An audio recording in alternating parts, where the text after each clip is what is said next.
आपके आदमी को इस बात की कोई शर्म नहीं होती है, इस बात से नहीं झिझकता है कि उसने भारत के संविधान पे शपथ ले रखी है। आजाद भारत में पहला प्रधानमंत्री है। अपने आदमी की तारीफ करें तो तथ्यों पे करें, भावनात्मक न करें। मैं जीवन में उससे न मिला हूं, न मैंने सामने से देखा है। भारत का प्रधानमंत्री बना, शपथ ली। हमारे यहां तो लोग समाज में, अरे मंदिर कौन जाता है यार, मंदिर तो यार देखो ऐसा है, मंदिर जाना कट्टरता लगता है। मैं कह रहा हूं इस सदी में समझिए, 700-800 साल के बाद एक राजा संविधान की शपथ लेता है। विदेश की पहली यात्रा नेपाल की करता है। लोग बोले नेपाल क्यों गया है, हर आदमी तो अंकल सैम के पास जाते हैं।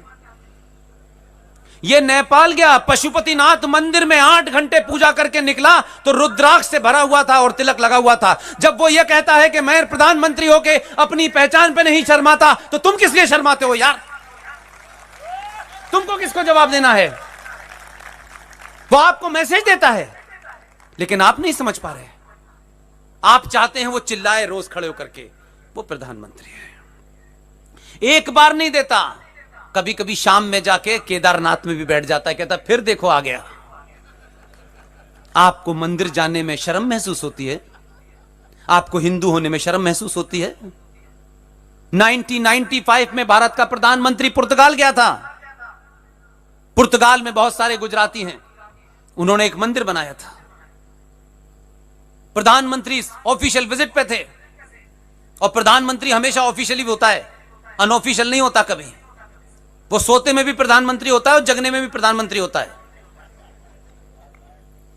वहां के गुजरातियों ने कहा कि हमने मंदिर बनाया है, इसका इनॉग्रेशन कर दीजिए। उनके ऊपर सेकुलरिज्म का बुखार सवार था। उन्होंने कहा मैं एक सेकुलर स्टेट का प्रधानमंत्री हूं, मंदिर की इनॉग्रेशन नहीं कर सकता। आप कहते हैं क्या बदला है? मैं बताता हूं क्या बदला है। राम मंदिर के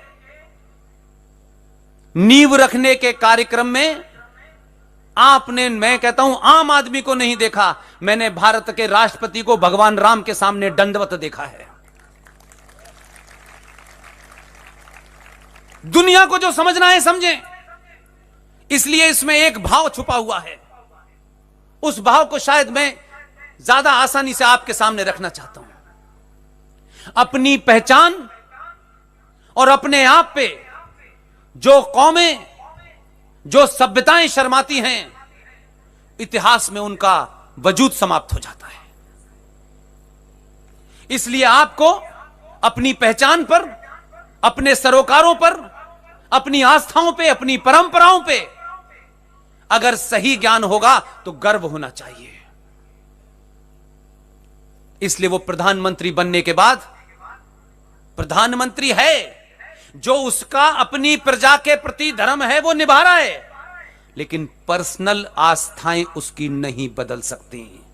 इसलिए मंदिर के नींव रखने के कार्यक्रम में कभी सोचा था 10 साल पहले कि प्रधानमंत्री राम मंदिर की नींव भी रखेगा, मंत्रों का उच्चारण पूरी दुनिया में दिखाएगा कि अगर देखो ये वो भारत है जिसका मैं प्रधानमंत्री हूं।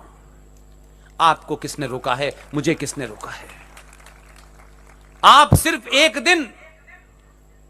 दिन पूरे सड़क पे खड़े हो जाएं कि आज हमको सड़क पे खड़े होने का मन कर रहा है, और घोषित कर दें कि हम इसलिए सड़क पे नहीं खड़े हुए कि हमको जीएसटी कम कराना है, हम सड़क पे इसलिए खड़े हुए हैं कि दुनिया को बताना है कि 90 करोड़ सनातनी हिंदू इस आदमी के साथ है, इसका कोई कुछ नहीं बिगाड़ सकता।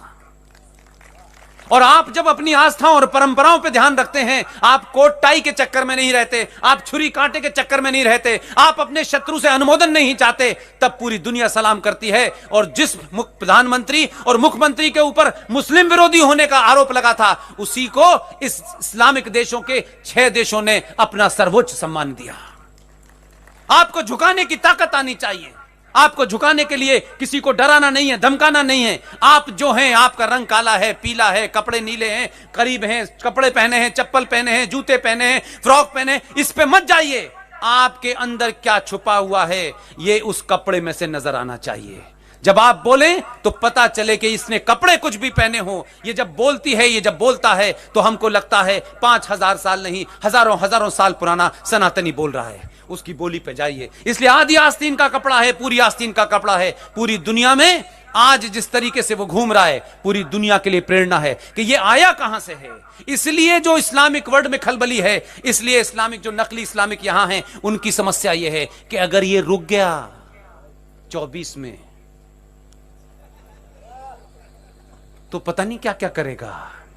और वो इस बात से नहीं चिंतित हैं। उनका डर यह नहीं है कि नरेंद्र मोदी प्रधानमंत्री है और अमित शाह गृह मंत्री है, यह डर नहीं है। उनका डर है इनके रहते भारत राष्ट्र का